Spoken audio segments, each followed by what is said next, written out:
warahmatullahi wabarakatuh. Kembali lagi bersama saya Arni Tia Permana dalam pembelajaran bahasa Indonesia. Nah, kali ini kita mau melanjutkan materi aspek kebahasaan dari teks deskripsi yang kemarin sudah dijelaskan. Sekarang kita melanjut ke nomor 4 ya. Nomor 4 aspek kebahasaannya adalah menggunakan kata bersinonim. Nah, di sini siapa yang tahu arti dari kata sinonim? Siapa yang tahu? Ada? Ya, sinonim itu adalah kata-kata yang memiliki makna sama. Oke, jadi yang perlu digarisbawahi adalah kata-kata yang memiliki makna sama.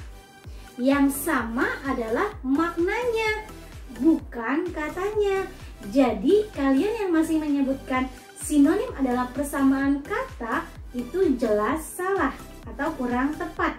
Contoh, bunga dan kembang maknanya atau katanya yang sama. Ya, yang sama adalah maknanya, bukan katanya. Katanya jelas berbeda. Bunga, B-U-N-G-A. Kembang, K-E-M-B-A-N-G. Berbeda katanya ya, hurufnya pun berbeda. Oke, jadi sampai di sini Ibu mau tidak ada lagi yang menyebutkan bahwa sinonim adalah persamaan kata, melainkan sinonim adalah kata-kata yang memiliki makna sama atau persamaan makna. Paham? Ya. Oke. Lalu contohnya ada kata indah. Indah itu apa sinonimnya? Atau kata-kata apa yang memiliki makna sama seperti indah? Contohnya adalah elok, permai, bagus. Nah, ini adalah persamaan dari kata indah. Oke, atau persamaan makna. Maaf, persamaan makna dari kata indah. Selanjutnya, sinonim memiliki lawan. Ya, lawannya adalah antonim. Ingat, kata antonim, antagonis itu artinya lawan. Oke, jadi antonim, nim itu makna, berarti antonim adalah kata-kata yang memiliki makna berlawanan. Paham ya? Bukan perlawanan kata atau lawan kata. Kata nggak punya lawan, ya kan? Yang punya lawan adalah makna. Jadi maknanya, artinya itu berlawanan. Oke, dapat dipahami sekarang ya. Jadi jangan sampai kalian salah memahami, salah menyebutkan dari arti kata sinonim dan antonim. Sinonim tadi adalah persamaan makna, antonim adalah perlawanan makna atau kata yang memiliki makna berlawanan. Contoh, indah. Lawan maknanya apa nih? Buruk. Gitu ya. Dan perlu diingat, untuk menulis antonim tidak boleh menggunakan kata tidak. Misalnya buruk, tidak buruk. Bagus, tidak bagus. Gitu berarti dia bukan antonimnya. Gitu ya. Jadi harus berupa kata. Paham? Oke. Nah, simbol sinonim ini menggunakan tanda sama dengan. Ya. Sedangkan antonim itu menggunakan tanda siku gitu ya. Siku dia terbalik ini nih. Tuh. Bukan tanda X, bukan. Walaupun bentuknya hampir sama, tapi bukan tanda X, melainkan tanda siku yang seperti ini. Jadi dia bersebelahan. Paham? Paham ya? Nah, dalam teks deskripsi ini terdapat kata yang menggunakan sinonim gitu. Oke? Ya, baik. Yang nomor 5, aspek bahasanya adalah menggunakan kata depan. Kata depan itu adalah kata yang mengawali kata lain agar memiliki makna tertentu. Contohnya, jenis kata depan itu ada di, ke, dari, pada, daripada. Oke, jadi Ibu hanya menerangkan 5 nih. Padahal sebenarnya masih banyak ya kata depan. Kita fokus ke 5 dulu. Nah, lihat, di, jika ada kata yang disertai dengan kata di dan dia berupa tempat, berarti dia menggunakan kata depan di gitu yang menyatakan tempat. Contohnya di rumah. Rumah itu kan tempat ya. Oke.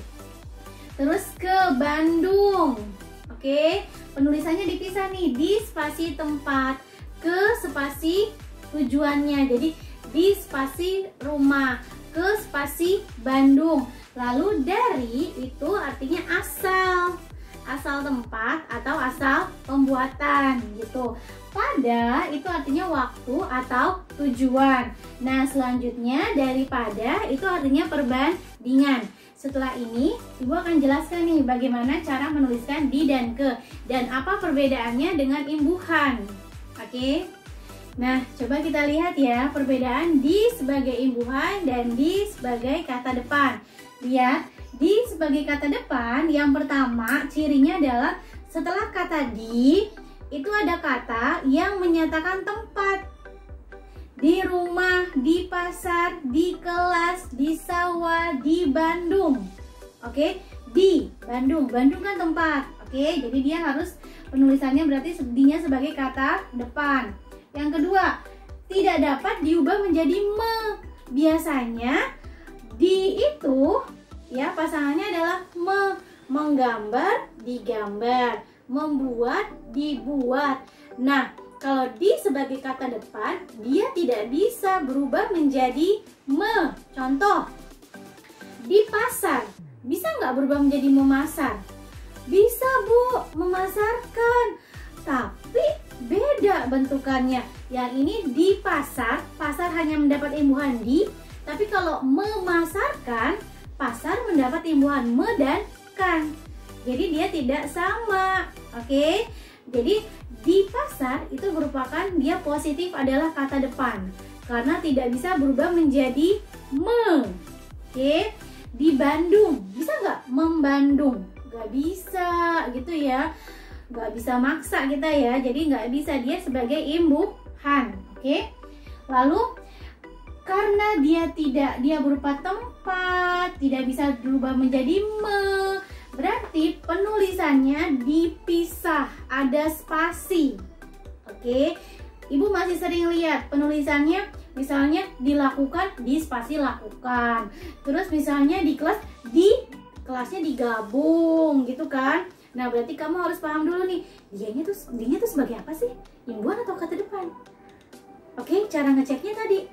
Setelah kata di, dia tempat bukan? Oh, tempat. Bisa nggak diubah jadi me? Nggak bisa. Oh, berarti dia adalah positif, kata depan, penulisan terpisah. Oke, paham? Paham ya? Itu. Sekarang kita lihat di sebagai imbuhan. Baik, selanjutnya penjelasan mengenai di sebagai imbuhan. Kita lihat di sebagai imbuhan yang pertama, setelah di berupa kata sifat atau kata kerja. Contohnya nih, dibuat. Ya, dibuat, dibersihkan. Buat kan kata kerja, bersih kata sifat gitu ya. Oke, jadi dia bukan berupa tempat. Nah, yang kedua cirinya, di ini bisa berubah menjadi me. Kalau sebagai kata depan tidak bisa, yang di sebagai imbuhan bisa. Oke, karena dia memang pasangan nih, pasangan minimalnya. Di dapat diubah menjadi me. Contohnya tadi dibuat, bisa kita ubah menjadi membuat. Dibersihkan bisa kita ubah menjadi membersihkan. Lalu diubah bisa diubah menjadi mengubah.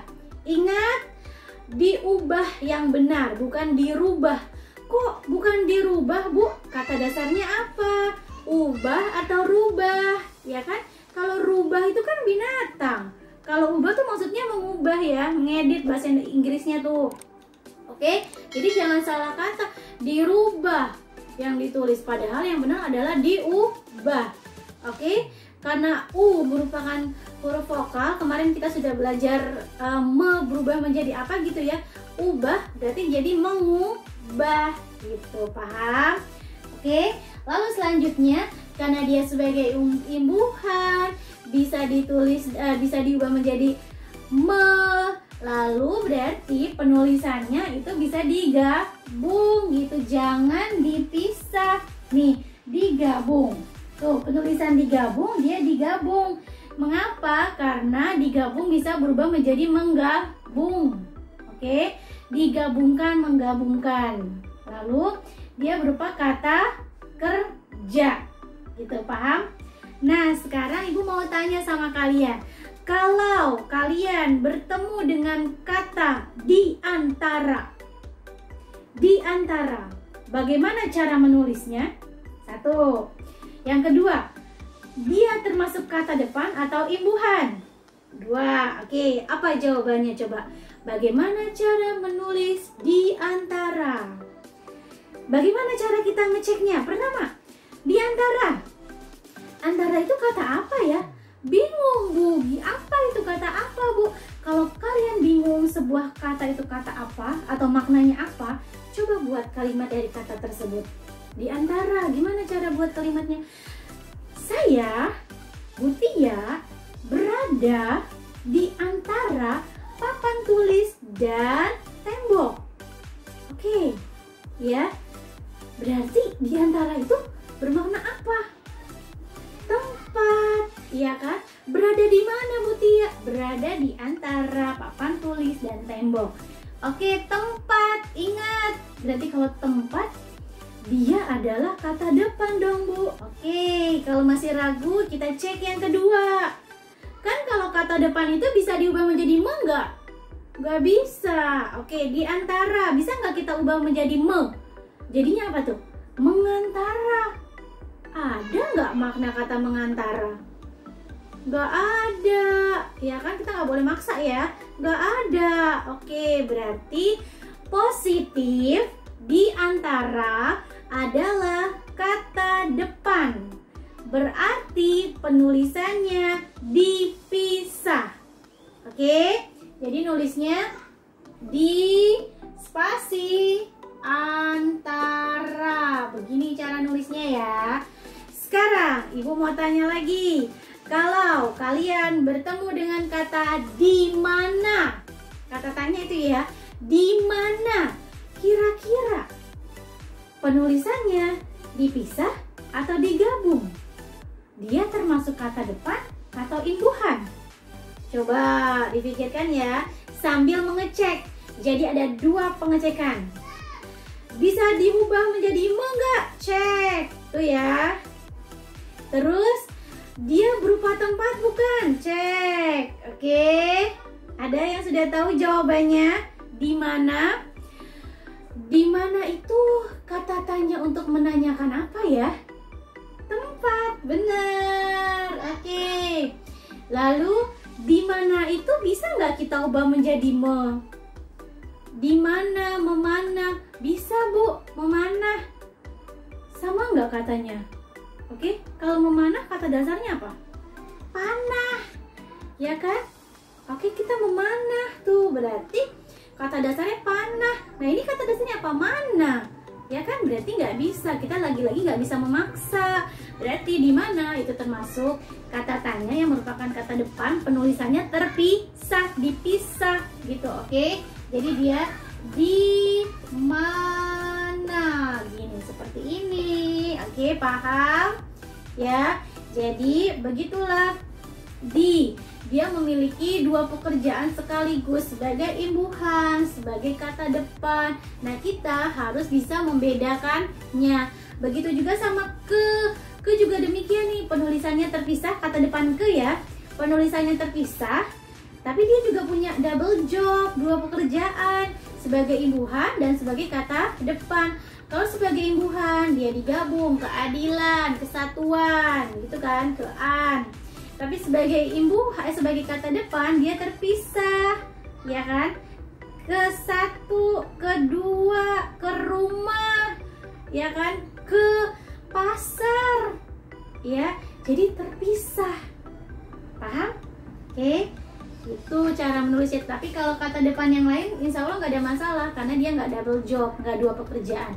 Dari otomatis pisah, pada otomatis pisah. Daripada itu satu kata, berarti penulisannya tergabung ya, daripada gitu, bukan dari pada. Kan dari maknanya asal, pada maknanya waktu atau tujuan.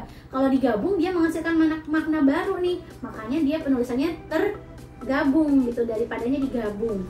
Oke. Nah, untuk kata lain seperti pada, ini yang harus kalian ingat ya. Kalau pada itu kan menyatakan waktu. Jadi kalau misalnya di malam hari sebenarnya itu agak kurang tepat.